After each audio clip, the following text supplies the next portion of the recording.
আসসালামু আলাইকুম, myself Piya and welcome to my another new blog. আজকে তোমাদেরকে দেখাবো কিভাবে চিংড়ি মাছ ভুনা করে। তো মামা বাজার থেকে এরকম বড় বড় চিংড়ি মাছ নিয়ে আসছিলো অনেকগুলো, সেগুলোই তোমাদেরকে আজকে শেয়ার করব কিভাবে রান্না করে। তো তোমরা যারা রান্না করতে পারো না তারা কিন্তু এই ভিডিওটা দেখে শিখতে পারো। সো বেশি কথা না বলে শুরু করা যায়। তো এখানে পেঁয়াজ, কাঁচামরিচ, ধনিয়া পাতা, টমেটো নিয়ে নিয়েছে চিংড়ি মাছের জন্য। তো আমি এখানে মশলা মাখাইয়া দেন হচ্ছে তেলের ভিতরে চিংড়ি মাছটা দিয়ে দিয়েছে, ওই ভিডিওটা নিতে আমার মনে নেই। পরে হচ্ছে চিংড়ি মাছটা ভালো করে উল্টে পাল্টে নিচ্ছি যাতে ভালো করে সিদ্ধ হয় মাছটা। তারপরে হচ্ছে মাছটা ওঠানোর সময় এরকম তেলটা ঝাড়াই নিছে যাতে তেলটা বেশি না লাগে। সো অনেকগুলো মাছ ছিল তার জন্য ভিডিওটা একটু বড় হয়েছে। তারপরে এই তো মাছ ভাজা হয়ে গেছে। তোমরা এরকম ভালো কড়া করে ভাজলে কিন্তু টেস্টটা ভালো আসে, তাহলে গন্ধ আসে না। তারপর হচ্ছে মাছ রান্না করার জন্য ফার্স্টে সয়াবিন তেল দিছিল, তারপর পেঁয়াজ কাঁচামরিচ দিছে।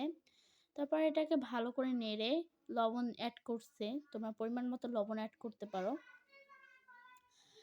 তারপর হচ্ছে এখানে একটু আদা বাটাও দিয়ে দেবে, যেটা টেস্টটা আরও বাড়া বেশি। তারপর আদা বাটা দেওয়ার পর এখানে নাড়ার পরে হচ্ছে কিছু পরিমাণ হলুদ দেবে, মানে পরিমাণ মতো হলুদ দিলে ওটা ভাজা হলে গ্রানটা ভালো আসে, মানে ভেজে হলুদ দিলে।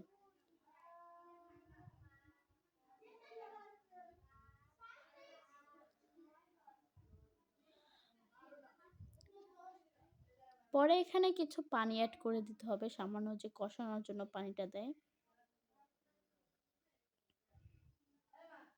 তারপর হচ্ছে এখানে কিছু পরিমাণ মতো মরিচের গুঁড়া অ্যাড করবা তোমাদের পরিমাণ মতো।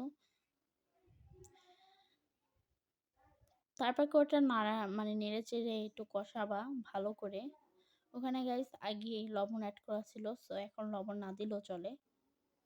তারপর ওটা ভালোভাবে কষাবা, যত ভালো করে কষাবা গাইস অতই টেস্টটা ভালো আসে। তার জন্য যত ভালো কষাবা অতই ভালো। দেন কষানোর পর হচ্ছে টমেটো দিবা, টমেটো দিলে কিন্তু টেস্টটা আরও ভালো আসে গাইস। তারপর হচ্ছে এখানে টমেটোটা দিয়ে নাড়াচাড়া করবে বেশি করে। তারপর টমেটোটা কষানো হলে চিংড়ি মাছটা দিয়ে তারপর কষাবে। চিংড়ি মাছ কষালে কিন্তু অনেক বেশি মজা হয়, টেস্ট লাগে বেশি। তারপর হচ্ছে চিংড়ি মাছটা কষানোর পর পরিমাণ মতো গরম পানি অ্যাড করতে পারো বা ঠান্ডা পানি পরিমাণ মতো অ্যাড করতে হবে, ভুনা করলে যেটা পরিমাণ মতো লাগে। তারপর হলো বলক আসার পরে এরকম পানি দেওয়ার পরে কিছুক্ষণ রাখার পরে এরকম যদি হয়, তারপর যখন উঠাবা তারপরে হচ্ছে এরকম ধনিয়া পাতা দিয়ে দিবা। ধনিয়া পাতা দিলে কিন্তু টেস্টটা ভালো আসে গাইস। তো ধনিয়া পাতাটাই আমার মনে হয় বেস্ট জিরার থেকে। সো এভরিওয়ান, আজকের ব্লগটা ছিল এই পর্যন্তই। আশা করি সবাই ভালো থাকবে, সুস্থ থাকবে, অ্যান্ড আমার ভিডিওতে বেশি বেশি শেয়ার করবে, ফলো করবে, লাইক করবে, সব করবে। আশা করি সবাই ভালো থাকবে, সুস্থ থাকবে। খোদা হাফেজ।